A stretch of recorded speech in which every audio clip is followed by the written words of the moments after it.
Okay, ranchwork.com case study. Let's go. I was keeping the basics about the how like the website works. You know that it is responsive. There's payment system. Like I want to get to the good stuff, and by the good stuff I mean obviously the pillars that I kind of made here are three. So good domain, good execution, and time in the market.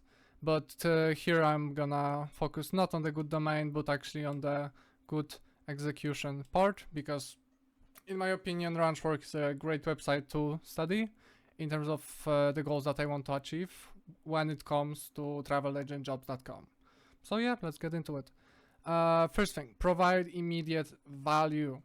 That is so important. Like I see so many websites that have like you come in, there's a login page, you log in, you know, the Google email doesn't work, so you have to try the other one or something else, and then you have to like make onboarding and we don't need that. We are doing a simple thing, and this simple thing requires zero onboarding, and we just should on the page straight up provide what the user is seeking, which is the jobs. You can see here on the Ranchwork that like I enter the website, I scroll a little bit, you know, see this, see that, but here I am. The jobs it like took like half a second.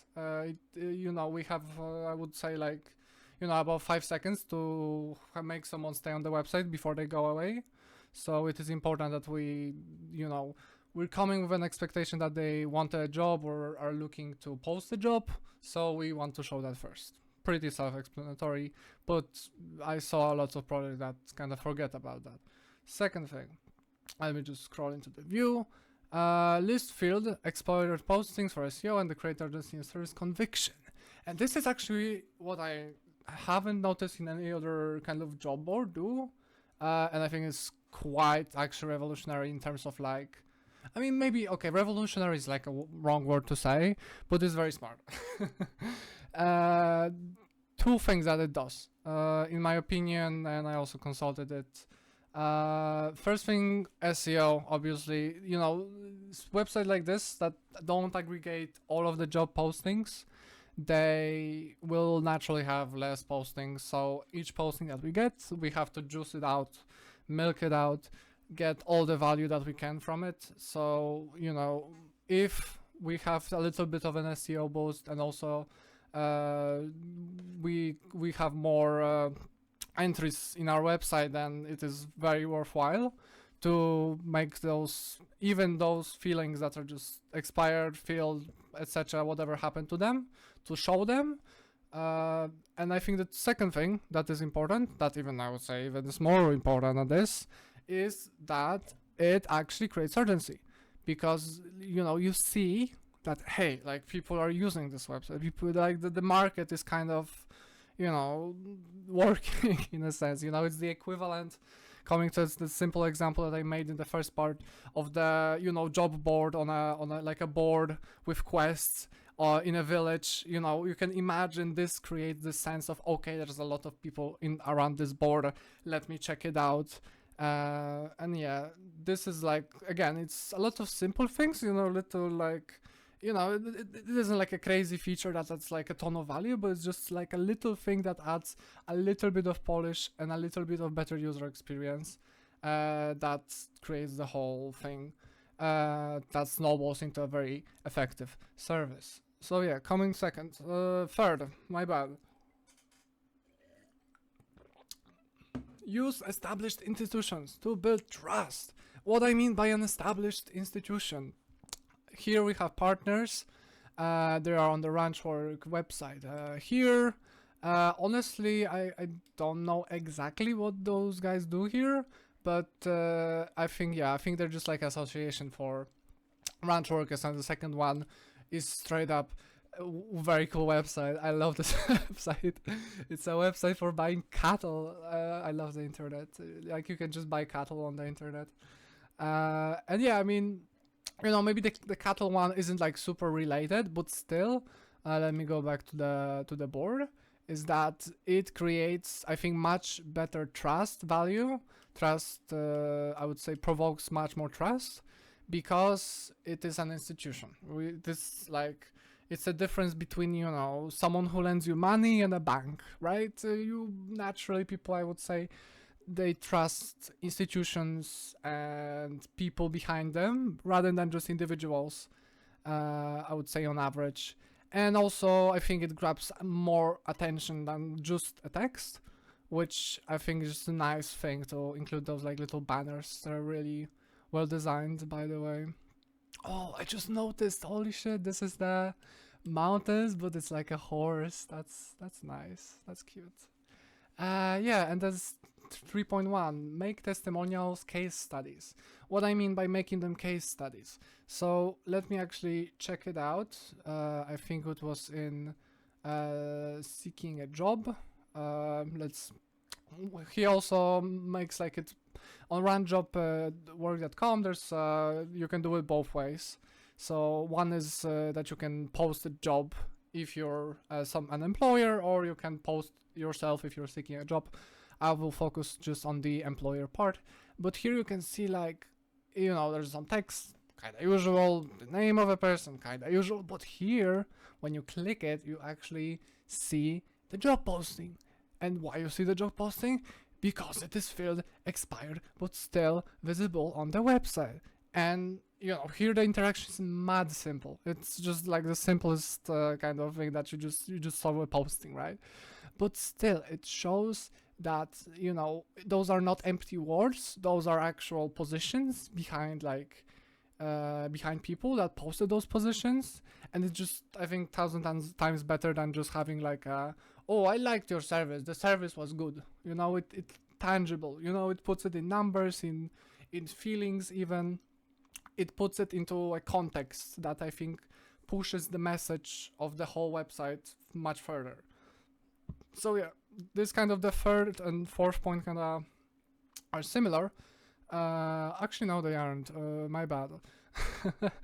Yeah, pickle your customer attention. What I mean by pickle? Here I made a little diagram. It's visible. Yes, it is visible. Here you have two scenarios. Both are. I made a mistake. This is good scenario. Yeah, this is bad scenario. So yeah, bad scenario.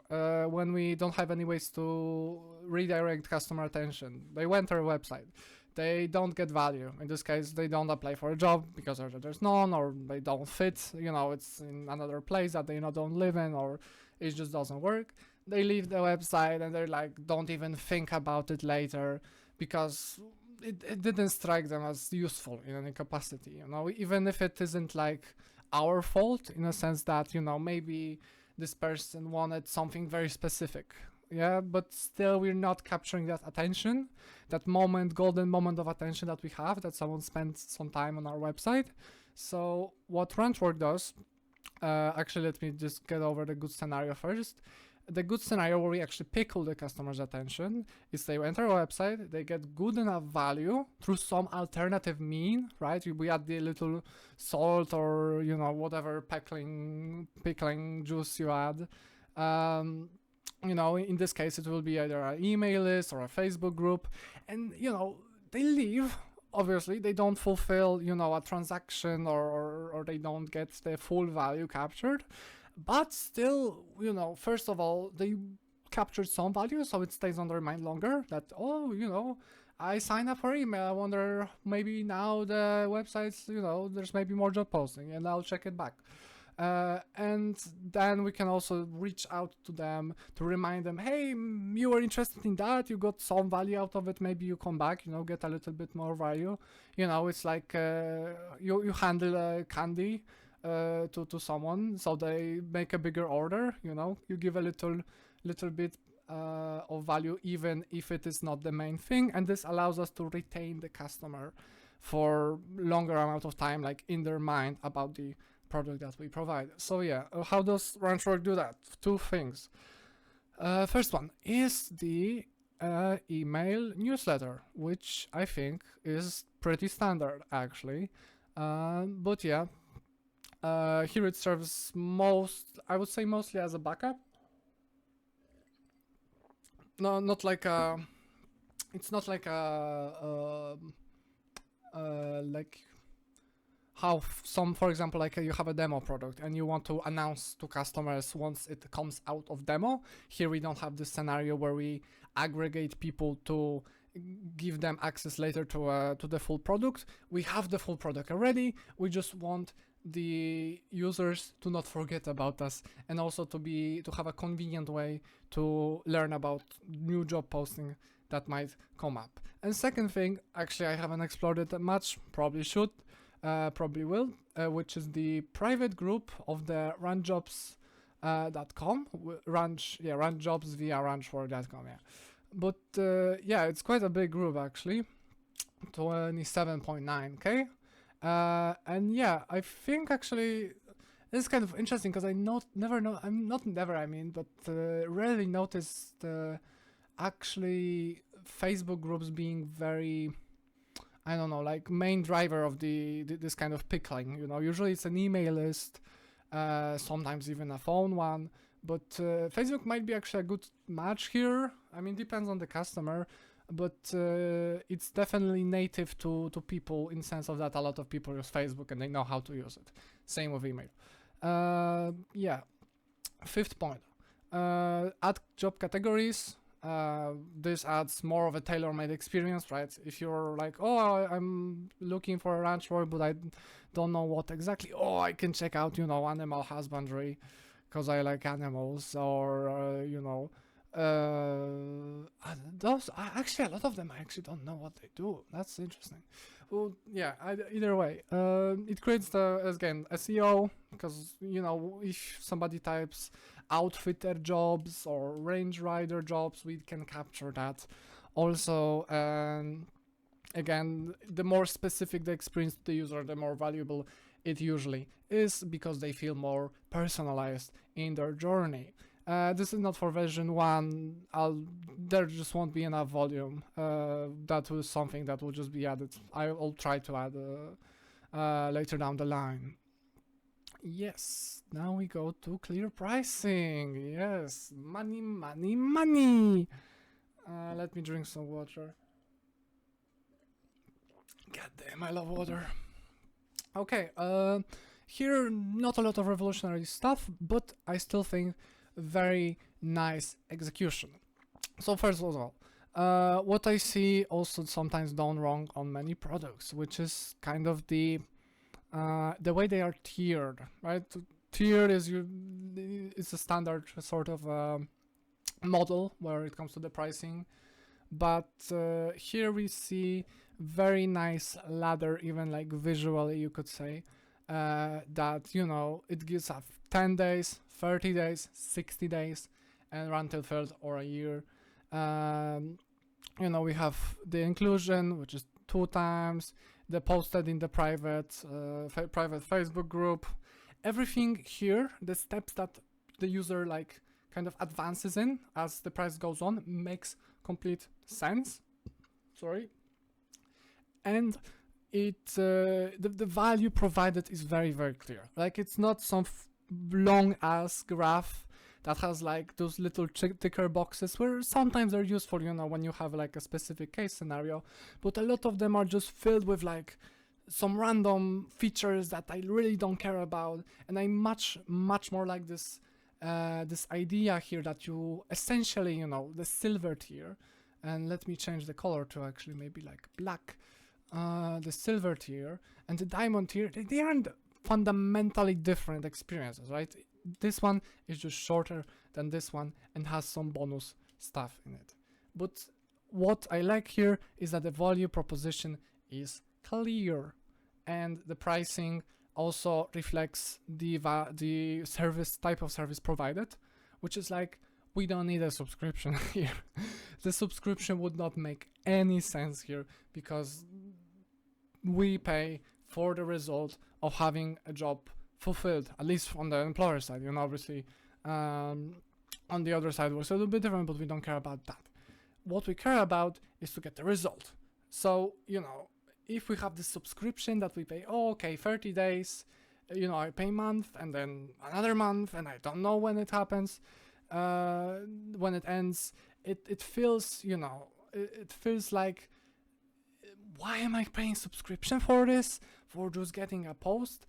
Uh, my criterion, at least in my opinion, where the subscription service makes sense is when you are incurring some costs that are perpetual, and those costs are easily reflected in the product. A good example I would say is catering, right? The food, like somebody brings you food in little packages, or not so little, depends how fat you are.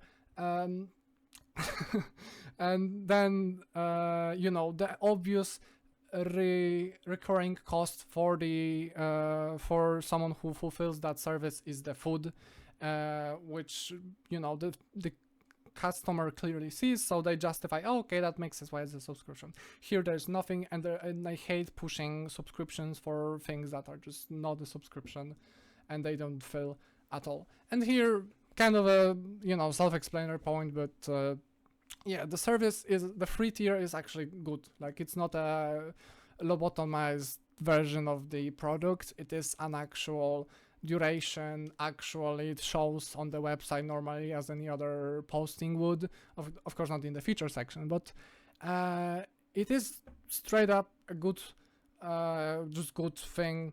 Like, if I had a run job that I need filling, I would just use the free tier to try it out, and how it works. And yeah, I mean, self-explanatory, but sometimes people don't do even that. Let's go. This is a kind of a complicated slide here, but yeah, no need for accounts, which kind of surprised me at first when I saw it, because I was like, whoa. I mean, I was so used to this kind of Indeed, LinkedIn kind of workflow where you have this account that kind of aggregates your data, and then you just spin it out as it is needed. And the account is nice because it fulfills the function of being one source of truth, that you don't have to have multiple places where you have this all data about the customer that you're serving. But here, because again we want to make things stupid, we want to make this mega simple, just a form, it's all we need. And you might ask, okay, what about customer service? The customer service can be done by email. It's not that a big deal, especially since our product is simple. It's not something that needs an account. And that was quite also, I think, not like a new idea. I mean, forms existed, but it's a really good idea to implement a novel idea, in a sense of that, hey, this service is simple, and our job is to make it as simple and seamless for the customer as we can. So why make an account? Nobody likes to make account. You have to think of a password, or if you don't like security, type in the same password, and then you have to be like, oh, I have to confirm on email. And it's every time we add a little step for the customer to do, we increase the chance that they're bail out. So yeah, this is kind of a sub point that I'm making. Now I need the white. We should use we should use tools to make people's job easy. The tools that they already know. Email, Facebook, stuff like that. I don't even, okay, I mean, probably my grandmother doesn't know how to use Facebook, but email is like, we are using the already established intellectual capital, of people that, email is now taught in schools, and we can just use that knowledge that the customer, 90% of the time already has, and cater to that. Again, making the experience stupid and making the experience simple. So yeah, here, most people know how to fill out a form. I mean, accounts probably too, but it's kind of a novel, more, I would say, it's more work to do. Yeah, and also about less steps. So when we go to job postings, let me see, actually, yeah, this is a good example. That first thing you see is the critical information, as are they willing to relocate, when was it posted, what's the salary, and what's the experience needed, etc., etc. Those kind of are this kind of information is a deal breaker, right? If you know, if I'm not willing to relocate to any of those locations, then I'm not gonna be interested in the job posting. And a lot of the times, I would say, even on websites like Indeed, you know, they make this whole block of text first, you know, and the text nowadays written by ChatGPT, and it's absolute garbage. So you have to go through this long ass text to see at the bottom that they require 4 zillion years of experience, and you don't have the qualifications. So you just wasted, like, you know, a minute or two, and this sucks. This sucks, and we want to avoid that. We want to. This works both for the employer side of things, because they will, you know, 100% get, I mean, not 100%, but more likely they'll get not experienced people.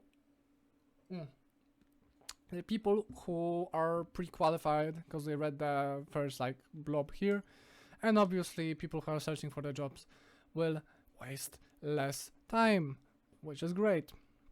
So yeah, here is the summary. If you want to, you know, if you wanna have a summary, I just wrote it because I didn't know what to put on the last slide. So yeah, I think we went over everything that I wanted to say, and yeah, hopefully you like this video. I tried to be more succinct in this one, and thank you for watching very much, and I hope you learned something cool today.